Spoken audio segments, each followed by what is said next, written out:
Hello everyone, and welcome to the 157th episode of Analyzing Evil, featuring the characters and themes of Insomnia. While many of you may be familiar with the 2002 film directed by Christopher Nolan, some of you might not be aware that this film was actually a remake of a 1997 Norwegian film, which was directed by Erik Skoldberg, and both versions of Insomnia are presented to us as riveting, philosophical, and complex pseudo-noir tales that tell similar, yet altogether different stories that pose some interesting moral questions that challenges us viewers on our preconceived notions of people's characters and their actions. And both of these stories do a wonderful job of selling their respective messages to the audience. In this video, we'll be discussing the characters and themes of both films, delving into the stories of our two antiheroes, Jonas Engström and Will Dormer, as well as our two villains, John Holt and Walter Finch. And in doing so, we'll be able to get an accurate read on what exactly these stories and their characters are trying to convey to us. But first, let's talk about our sponsor for this video, Keeps. Keeps is an affordable and discreet online subscription service that offers clinically proven treatments designed to fight against the symptoms of hair loss from the comfort of your own home. Chances are, you or someone you know has experienced some form of hair loss, as 2 out of 3 men will unfortunately experience hair loss by the time they turn 35. With the help of Keeps though, that hair loss becomes preventable and even reversible, as Keeps is formulated to both stop hair loss in its tracks while stimulating new hair growth. But don't just take my word for it. There are thousands of testimonies from thousands of customers who have found success in combating hair loss with Keeps. Success that you can see in before and after pictures that are on your screen now. With the help of Keeps licensed medical providers, you'll choose products and treatments that are specific to your type of hair that are easily added to your routine without having to ever visit a doctor's office or pharmacy. Their products are delivered straight to your door in discreet packaging, and for any and all needs regarding Keeps, you have access to 24/7 support that includes a network of medical advisors, prescribers, and care specialists that are ready to assist you. Don't let your follicle insecurities rule your life, as hair loss stops with Keeps. For a special offer to get started, go to keeps.com/file or click the link in the description. That's keeps.com/file to get your special offer with Keeps today. Thank you, Keeps, for sponsoring this video. Now without further ado, let's begin.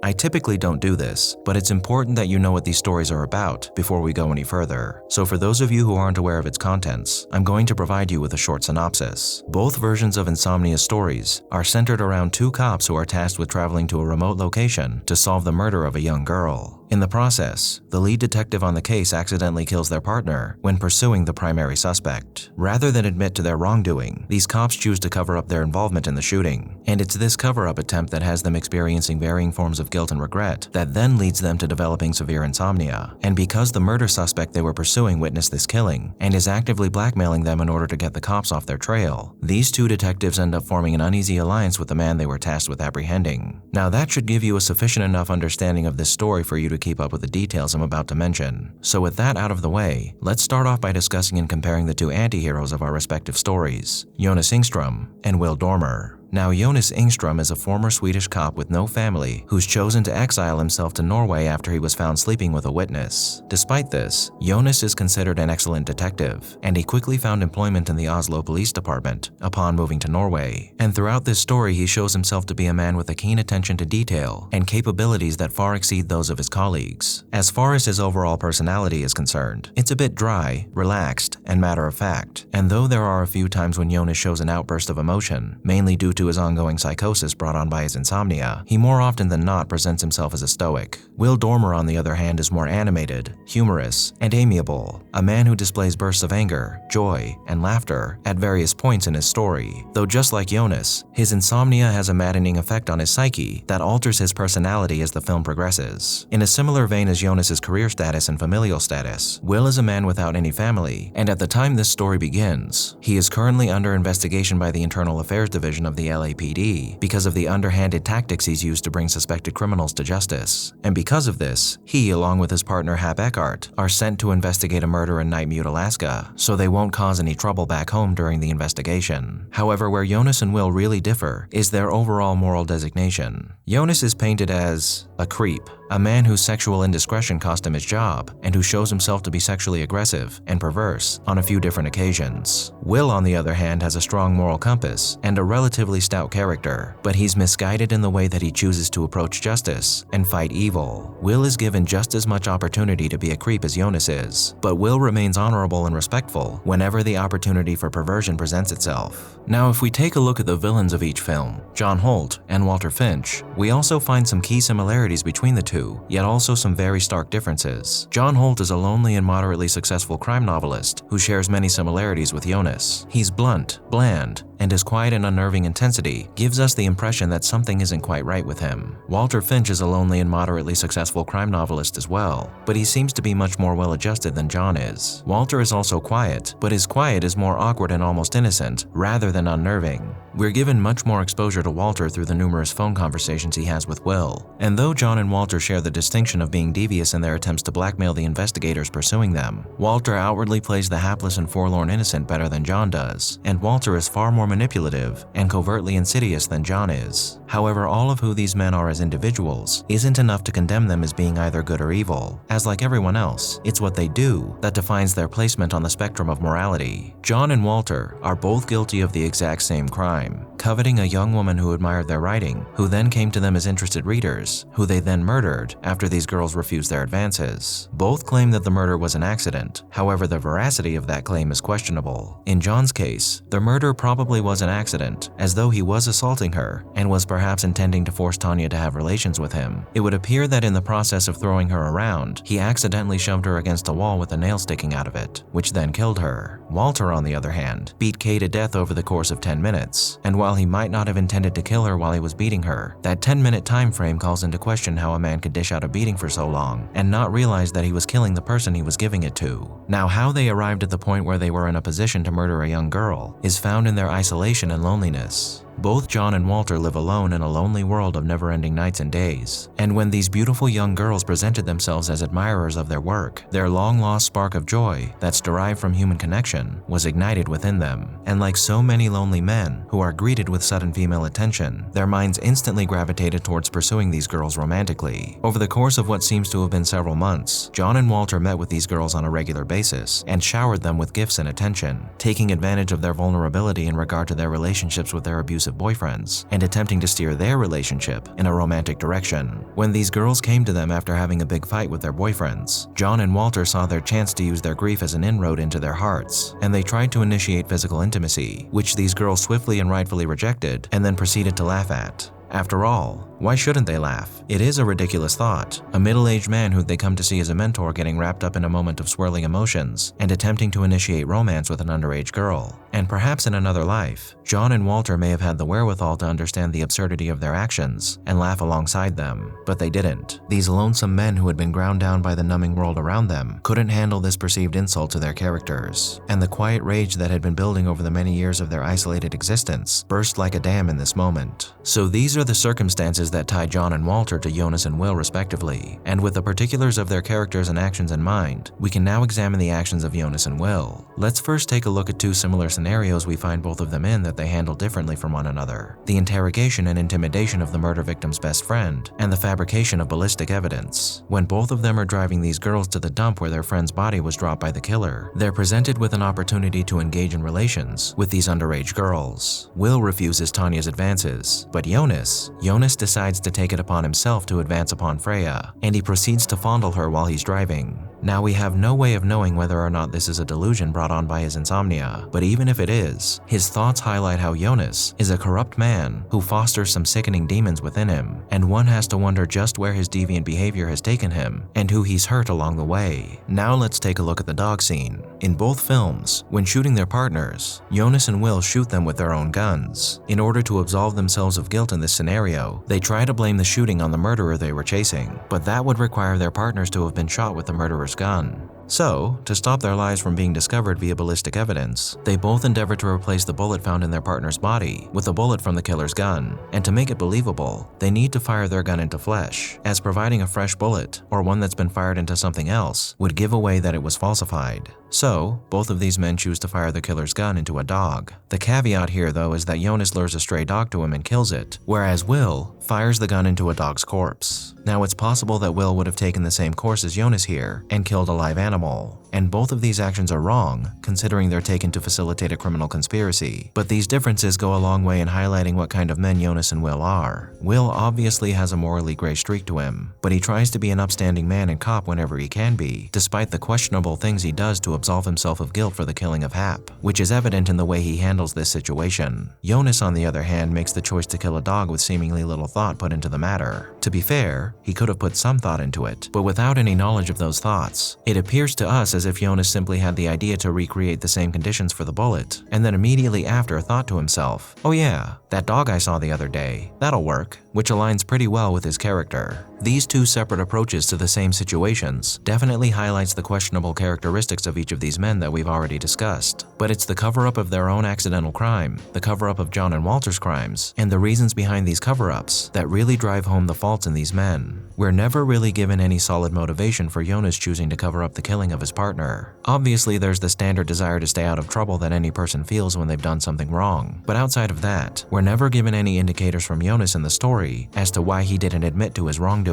However, with what we know about his disgraceful exit from the Swedish police force, we can perhaps assume that he feared losing his job, and even the possibility of facing jail time for this accident, as the Norwegian police aren't allowed to carry firearms without being permitted to do so beforehand. With that in mind, Jonas's cover-up is entirely self-serving in nature, and his willingness to work with John Holt to cover up his own crimes by framing an innocent young man, once he's been blackmailed by John with his knowledge of the shooting, turns this into one disgusting partnership when you consider that Jonas is well aware that he's aiding John in framing an innocent, while allowing a murderer to go free for his own sake. To his credit though, he was aware that John was inevitably going to be caught and Eilert freed. However, when you consider that we don't know whether or not Jonas was going to continue helping John, when he confronted him for the final time, whatever virtue can be found here might have to be thrown out, and we'll touch on that a bit later on.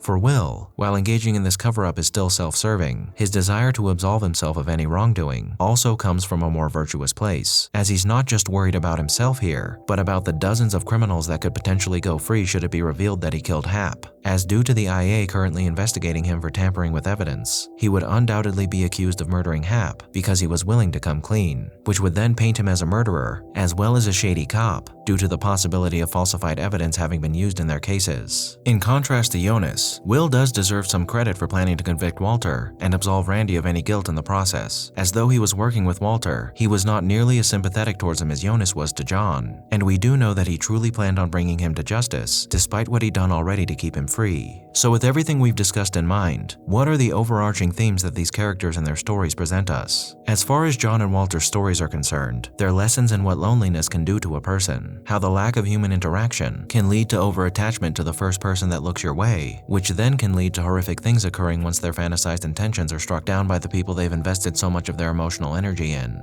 Both John and Walter end up suffering the ultimate punishment for their crimes, and though that's not perhaps exactly how justice would have played out had they been apprehended by the authorities, they've reaped what they sowed and paid the price for it. Now, the stories of Jonas and Will present us with some hefty thematic overtures that are derived both from their actions and from the connections they have to John and Walter respectively. For Jonas, it's how his depraved behavior and the lack of consequences associated with his behavior highlight the fallacies present in his person and the world around him. After all the dubious things Jonas does in this story have played out, and we've watched the faults in his character frequently lead him to deviant behavior, we find that nothing happens to Jonas, and he's able to drive away from all that he's done without having to suffer through any sort of ramifications for his actions. What this distinction accomplishes is it causes us to question who the real bad guy is in this scenario: the man who murdered a young girl that refused his romantic advances, or the man working with a murderer to cover up his accidental killing. The answer here is they're both bad guys. One just has better access to resources and facilities that enable him to to appear to be a good guy. Despite this, Jonas is a man who feels an intense amount of guilt over who he is and what he's done. A man who experienced several dizzying days of debauchery and depravity that filled him with regret and eventually incredulity at just how much he was able to get away with. How no one, not even the women he assaulted, were willing to unveil his indiscretions to the proper authorities. And the insomnia he experiences goes a long way in selling this notion to us. However, it's not just Jonas's guilt that's causing him to experience sleepless nights. It's the struggle he's having with his behavior and his identity, and John is the personification of that struggle. While much of the tragedy in this story is blamed on accidents, I believe it's no accident that John's name is made up of the first 3 letters of Jonas's name, as John represents Jonas's fractured conscience and moral compass, components of his psyche that he's both constantly battling and working with throughout this story. And this is why Jonas is much more sympathetic to John's plight than Will is to Walter's, as aside from his potential continued assistance of Jonas's cover-up plan, Jonas even states at the end of the film that John's murder of Tanya could have been an accident and that John isn't the killer type. And it's true. It was an accident, but it was an accident that was derived from insidious behavior, something that Jonas is seemingly willing to ignore due to his connection to John. What this perhaps indicates is his increasing shift towards the mindset that all that he's done is accidental, not just the shooting, which was truly accidental, but all of his behavior towards women, as well as his actions during the attempted cover-ups. A man who, just like John, has fooled himself into believing that his behavior isn't really his fault. Jonas's story is just as much a lesson in the dangers of a lonesome existence as John's story is. And as we watch the haunting eyes of the sleep-deprived Jonas driving away at the conclusion of this film, we're faced with a man who's torn between guilt, his own wants, needs, and behavior, and the absurdity of the world he lives in. A lonely and depraved man, caught up in the story of another kindred spirit, who's now questioning everything he is and everything that he's done. Now, the primary themes behind Will's story are the harmful consequences that come as a result of telling consistent lies, and the fallacies present within the ends justify the means mindset. Will has lied for so long under the pretext of the ends justifying the means that he's now reached a point where his lies are actively aiding a murderer in covering up his crimes. There's no doubt that Will's evidence tampering put away criminals who deserve to be put away,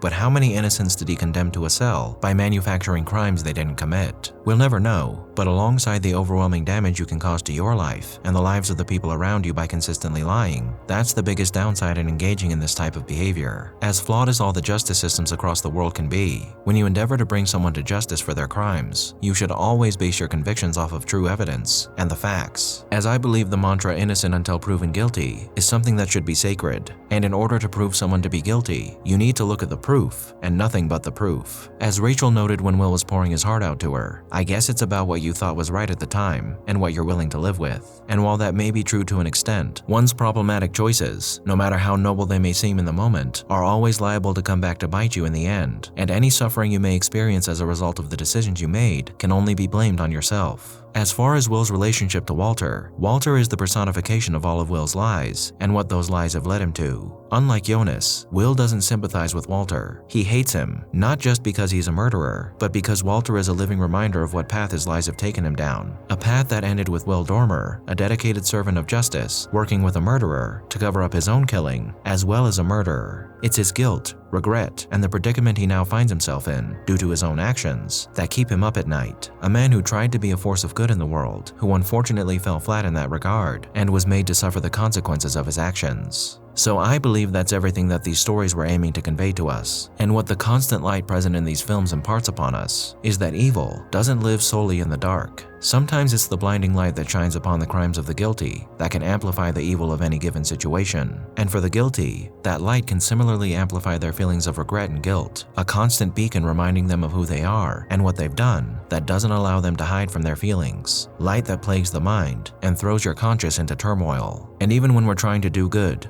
and we're chasing bad guys, we always have to be mindful of our own actions, of who we truly are. And sometimes all it takes to get in touch with your true self is a quick look in the mirror, as sometimes you'll find yourself looking back at a person who's drowning in the evil that they created themselves.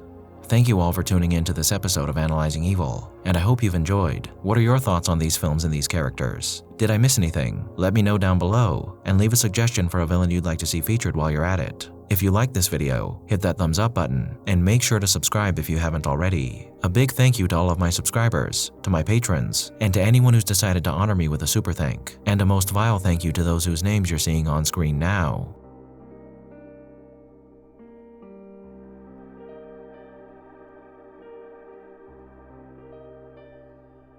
Join the channel's Discord server and subreddit to interact with myself and the community, and follow me on the social media platforms listed below to keep up with the channel. As always, thanks for watching, and I'll be seeing you soon.